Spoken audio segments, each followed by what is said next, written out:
Welcome to ఐఫై news channel. Mahashivratri పర్వదినం సందర్భంగా హిందూ బంధువులందరూ కూడా హృదయపూర్వక శుభాకాంక్షలు తెలియజేస్తూ మీరు మీ కుటుంబాలు నిండు నూరేళ్లు ఆయన ఆరోగ్యాలతోనని చెప్పి మీ కష్టాలను తెలివై ఒక ప్రశాంతమైన జీవితం గడపాలని చెప్పి ఆ స్వామివారిని వేడుకోవడం జరిగింది. ఎవరైతే కష్టాల్లో ఇబ్బందులు ఉన్నారో వాళ్ళందరి కష్టాలు తొలగించాలని చెప్పి పూర్తి సమాజం అంతా సుఖ సంతోషాలతో విలసిల్లాలని చెప్పి స్వామివారిని వేడుకోవడం జరిగింది. వాళ్ళ మహాశివరాత్రి సందర్భంగా వేలాది మంది భక్తులు రోజు పవిత్రమైనటువంటి దక్షిణ కాశీగా పిలువబడే వేములవాడ పుణ్యక్షేత్రానికి ఇతర దేశాల నుంచి కూడా ఇతర రాష్ట్రాల నుంచి కూడా వేలాది మంది భక్తులు వస్తూ ఉంటారు.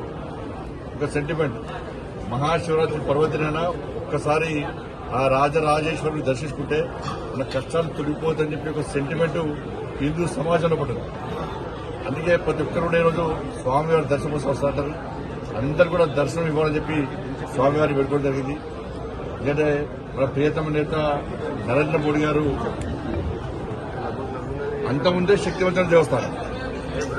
ప్రియతమ నేత నరేంద్ర మోడీ గారు, దేశ ప్రధాని నరేంద్ర మోడీ గారు ఈ పుణ్యక్షేత్రానికి వచ్చి ఆ రోజు దర్శనం చేసుకున్న తర్వాత దేశవ్యాప్తంగా ఒక చర్చ జరుగుతున్నది. ప్రతి ఒక్కరు కూడా దేశవ్యాప్తంగా హిందూ సమాజంతో కూడా ఒక్కసారైనా వేములవాడ పుణ్యక్షేత్రానికి వెళ్ళాలి. మోడీ గారు కూడా వెళ్ళి దర్శించుకున్నారు. కాబట్టి ఆ పవిత్రత ఏందో, ఆ శక్తి ఏందో మోడీ గారు దేశానికి చాటారు. మరి అటువంటి దేవస్థానాన్ని ఒకసారి దర్శించుకోవాలి, అటువంటి రాజరాజేశ్వర స్వామిని దర్శించుకోవాలని చెప్పి దేశవ్యాప్తంగా ఒక ఆలోచన సమాజంలో కూడా వచ్చింది.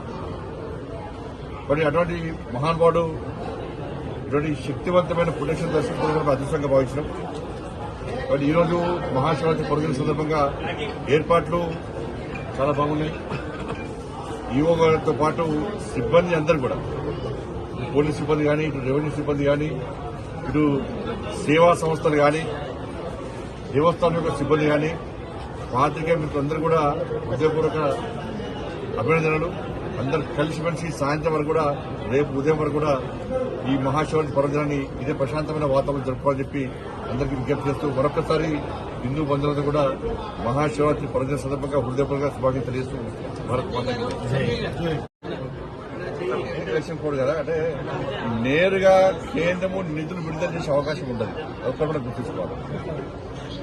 నేరుగా రాష్ట్ర ప్రభుత్వం ఇవ్వాల్సి వస్తుంది. సరే, ఈ పవిత్రమైన రోజు ఈ రోజు విమర్శలు ప్రతినిధించడం మంచిది కాదు. అందరూ కలిసి మంచి పండుగ జరుపుకోవాలి. ఓరు కూడా తిట్టుకోవడం మంచి పద్ధతి కాదు. కాబట్టి అందరూ మంచి ఉండాలని కోరుకుంటున్నారు.